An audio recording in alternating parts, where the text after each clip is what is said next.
Hello, my name is Ramiro Cavazos. I'm the president and CEO of the United States Hispanic Chamber of Commerce.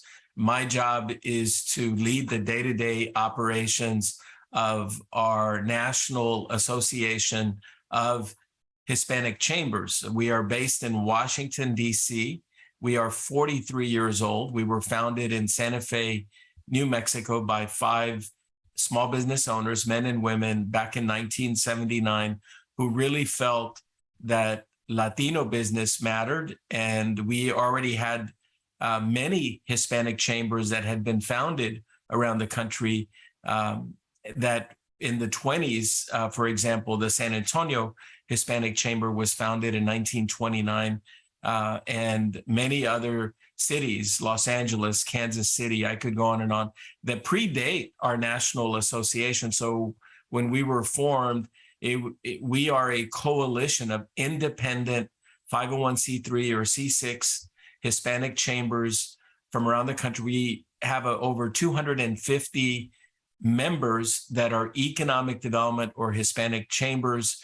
And our big job is to represent the interest of small businesses. We have more than 5 million Latino-owned businesses to increase their capacity and their opportunities for their members who need more capital, more connections or contracts.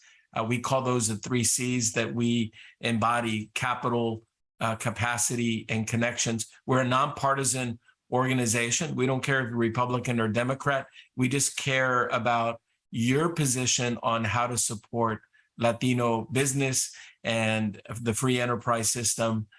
We founded this country, as you all may know, even before it was the U.S., Latinos were here, and we are very focused on free enterprise, protecting our freedoms and our liberties, and are 62.5 million strong, and 2/3 of the Latinos in this country were born and raised here. Some, their families go back more than 300 years. So we're very proud of our association and the work that we do to create wealth and prosperity in the Hispanic community throughout the country. We're from Honolulu to Puerto Rico, Seattle to Southern Florida, Rhode Island to South Texas, up all the way to Wisconsin. So we're very proud of these hardworking Americans who believe in the free enterprise system, and we are very proud to represent their interests. Just dawned on me that you have to speak a lot in regards to social issues that impact not only Latinos, but Latino-owned businesses. Well, Richard, we feel strongly, as you do, that we have a voice that matters beyond just business into social issues, and we care about those issues. And our position is that prosperity and business and economic development and creating wealth for our families resolves many of those social issues that our community is affected by. We know, and data proves, that if you're a higher income earning American, and in this case, Latino American, you're going to be healthier. You're going to have less of a exposure to criminal activity.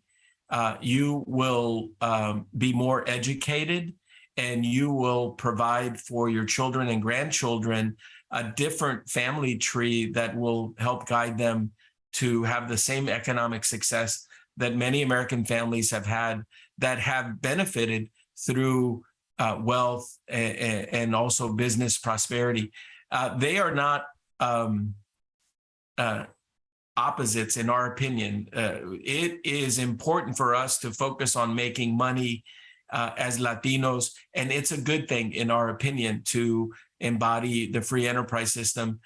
The dollar sign that is the American symbol for the monetary system, that is known around the world as the most powerful brand or symbol for business or prosperity, came from Latinos. It was, the S comes from the Spanish peseta, and the two bars, one stands for gold, one stands for silver. And that was the monetary symbol that was adopted by the 13 colonies during the American colonial period as the symbol for commerce. So we, from the very beginning, have been all about creating prosperity for this nation. We also brought the mighty Spanish language here. It was the first language after native languages that fell on North America and the continent. And 10 of our 50 states are named by the Spanish language, California, Montaña, Colorado, Nevada, and of course, other states like New Mexico. And so it's very important, La Florida. So these examples, along with thousands of cities named in this country, are from our ancestors, from our founders of this nation, now the largest economy in the world. We cannot discount the 20% of us that live in this country and that legacy. And so we feel, as the United States Hispanic Chamber of Commerce, we are doing what we have been doing for more than 300 years. We just have been excluded at times from the main opportunities. And that's our job. My dad had a saying that I believe in, and it is one of the things I live by, and it's in Spanish, is no queremos que nos den, queremos que nos pongan donde hay. We don't want any handouts. We don't want anybody to give us anything. We want to be where the action's at. And so our job is to put Latinos and Latina businesses in the middle of the action so we can compete and prosper and take care of those social challenges that our community sometimes experiences for lack of involvement. So we don't like being excluded. There's no excuse or reason for that. We want to be included, and we want to be in the middle of decisions that are being made through corporate America, the U.S. government, and also Main Street USA. Well, you brought it up. So how are we doing? How are we doing? I hear about this, trillions of dollars worth of wealth that we generate. But if you would, sir, tell me how Latino businesses are doing. Well, Richard, it's a good question. We are we're doing well. There's no question that the pandemic affected at least 20% of our businesses who shuttered permanently or temporarily. It affected all groups, not just us.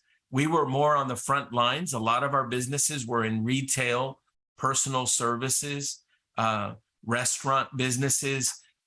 Many of them had to take a back seat and delay their business opportunities or reinvent themselves and do it all online or digitally, or in the case of restaurants, obviously do the same thing you were doing, but do it so folks could come in and pick up your product or service.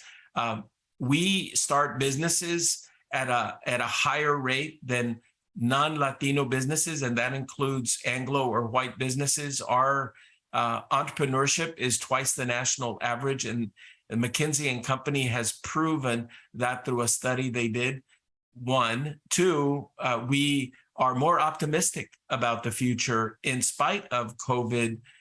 We were already challenged, as you know, Richard, before the pandemic. So we're a tenacious, resilient community that works hard to overcome.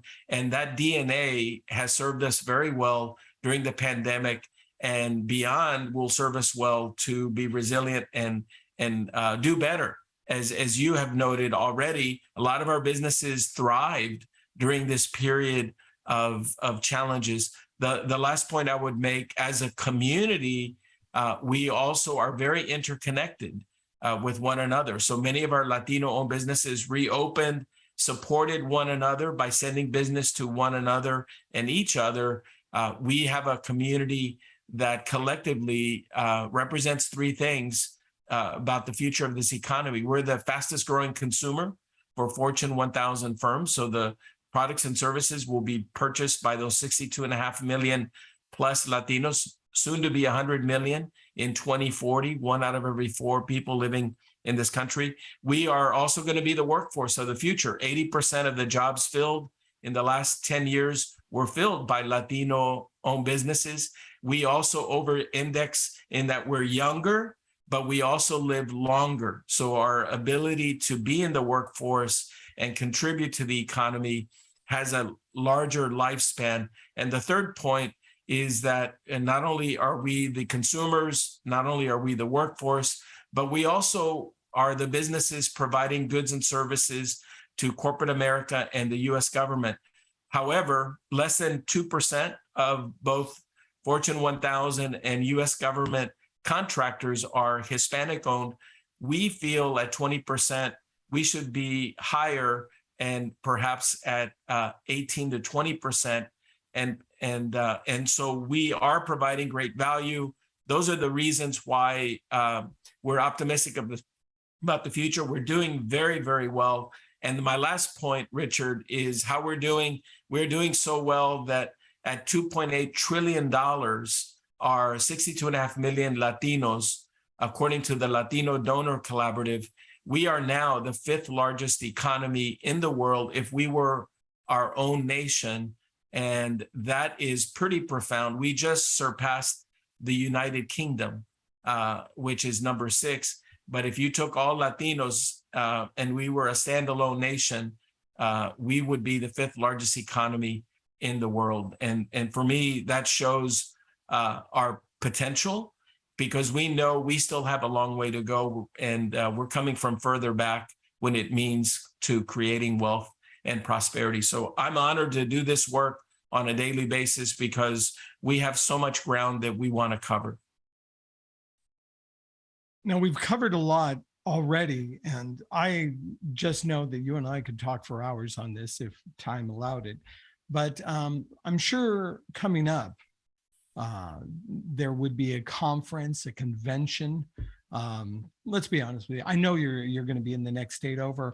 Why did you select Arizona? What's happening in Arizona in October? And what can I expect when I attend the U.S. Hispanic Chamber of Commerce Convention? Well, for 43 years, we have represented and been the voice of our Latino business community and our Latino chambers and Latinos that work in corporate America.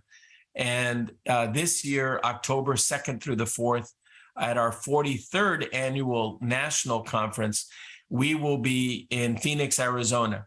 Phoenix has a powerful set of Latino chambers in that state. And our co-host is none other than the Greater Arizona Hispanic Chamber of Commerce. It is headed by Monica Villalobos, who is our CEO there. She does a great job. Every year we rotate the location of our national conference. Last year was in Las Vegas, and next year we haven't announced it yet, but we will be in Orlando. And previously we've been to Albuquerque. We did take a year and met virtually in 2020 due to the pandemic, but this is where we convene the marketplace. We expect more than 2,000 people will be in Phoenix now that the economy is rebuilding, and there are chamber leaders and their members. They are our Hispanic business enterprises and their interests. We do matchmaking for 2 days where we connect our members to economic opportunities, contracting opportunities. And then we have corporate America. They're the ones that fuel these contracts. They need to invest in our community if they want to sell us their products and services. And that's how we can leverage the convening of the marketplace in Arizona, which will be an exciting gathering on the 2nd through the 4th. And we invite everyone to join us, Richard, because this is also, we feel we are the people's chamber, and we've made our pricing very affordable at low cost for registration and for staying there in Phoenix. We've got a room block for all of our members, and of course excellent pricing for our chambers and our individual small business owners. I think I've been to at least 4 conventions, and I've always gotten a lot out of it. But I'm a big believer in you get out of it what you put into it. I go to these conventions, these conferences with a mission, and that is to circulate my business card. I'm in the media, so of course I want people to look at our content, but this is where I get to introduce myself to some national advertisers, sponsors.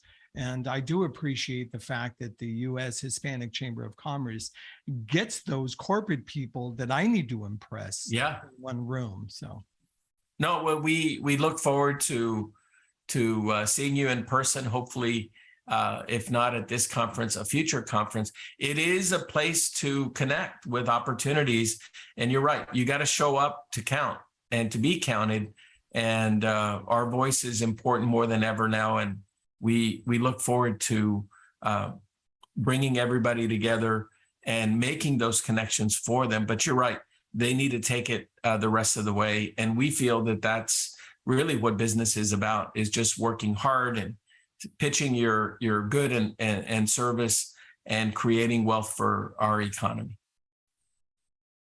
Well, as I usually do in these conversations, I really appreciate your time that you've spent with us. Afternoon your time, morning my time. But I would like to give you an opportunity to share your final thoughts with our audience. Thank you, Richard. Well, one, I want to thank you, Richard, for being a small business owner and an example of the 5 million Latino-owned businesses that we represent. Two, thank you for making time to tell our story. We need to be better at storytelling at the United States Hispanic Chamber of Commerce. We've been so focused on strengthening our infrastructure and rebuilding that really boasting about what we do is the last thing we've wanted to do.